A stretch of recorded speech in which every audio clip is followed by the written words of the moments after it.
कुंडल तिलक चारु उदार अंग विभूषणम् नवकंजलोचन पंचमुख कर पंचपदकं दारुणम्।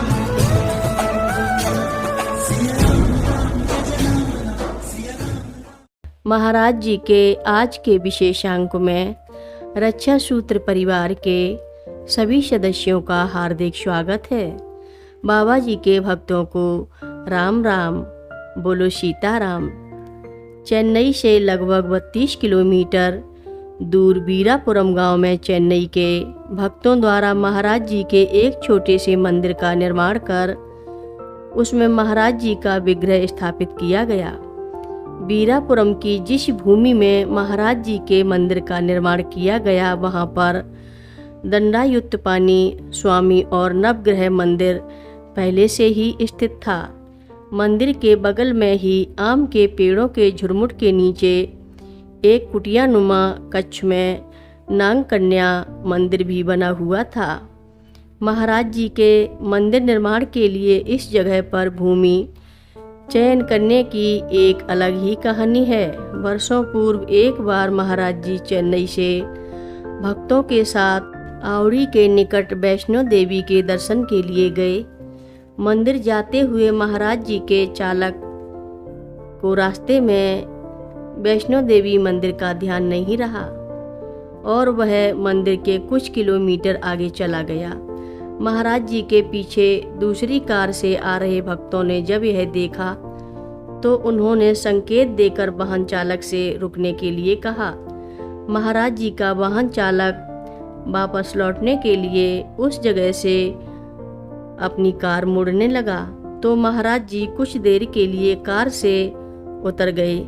जिस जगह पर महाराज जी कार से उतरे थे वहीं पर बीरापुरम के दंडायुत्पानी स्वामी जी का मंदिर था। कालांतर में इसी भूमि का चयन कर चेन्नई के भक्तों द्वारा यहाँ हनुमान जी और गणेश जी के मंदिरों का भी निर्माण किया गया।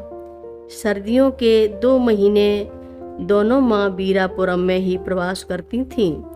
बीरापुरम के इस प्रवास में माँ के साथ प्रमुख रूप से कैंची की माइयाँ और कुछ भक्त भी रहते थे। यहाँ सबको उत्तर भारत की कठोर सर्दी और कोहरे से भी राहत मिलती थी। माँ के दर्शनों के लिए बीरापुरम में भी दूर दूर से भक्तों का आवागमन होता रहता था। यहाँ से सभी के लिए दक्षिण भारत के प्रमुख तीर्थ स्थलों जैसे रामेश्वरम, कन्याकुमारी, मदुरई, तिरुपति बालाजी, तिरुवन्नामलई और त्रिवेंद्रम की यात्रा करना भी सुविधाजनक होता था।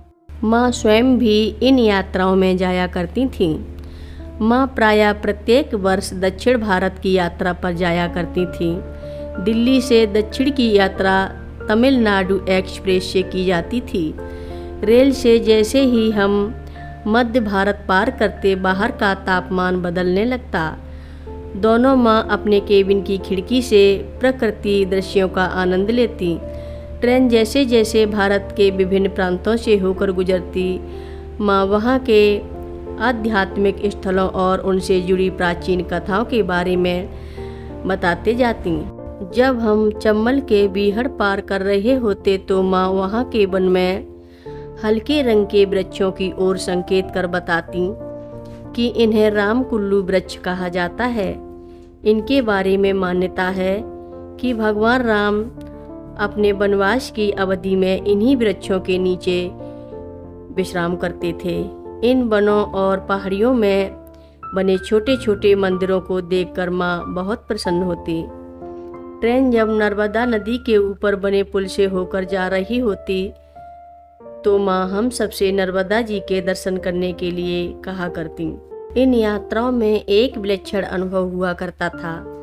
ट्रेन जब भी होशंगाबाद जिले से इटारसी जंक्शन पहुंचती तो हमें वहां किसी न किसी साधु संत के दर्शन अवश्य होते। मुझे याद है एक बार जब ट्रेन इटारसी जंक्शन पर रुकी तो माँ की खिड़की के पास प्लेटफार्म पर एक संत दिखाई पड़े। उन्होंने गेरुआ वस्त्र धारण किए हुए थे। सिर पर इतनी लंबी जटाएं थीं कि जमीन को छू रही थीं। माथे पर वैष्णव तिलक लगा हुआ था। माँ को देखते ही वह बोले, तात मोर अति पुण्य बहुता, देखो नयन राम कर दूता। माँ ने उन्हें प्रणाम किया और उन संत ने हाथ उठाकर अभय मुद्रा में माँ को आशीर्वाद दिया। इसके कुछ क्षणों के बाद वह संत वहाँ से अंतर्ध्यान हो गए, फिर माँ को दिखाई नहीं पड़े। कथा लंबी है, आगे की कथा सभी भक्तों को अगले भाग में सुनाएंगे। महाराज जी की कथाएं सुनने के लिए रक्षा सूत्र चैनल को सब्सक्राइब करें, शेयर करें और लाइक करें। घंटी बजाना ना भूलें। कमेंट बॉक्स में लिख भेजें, जय नीव करोरी बाबा जी महाराज।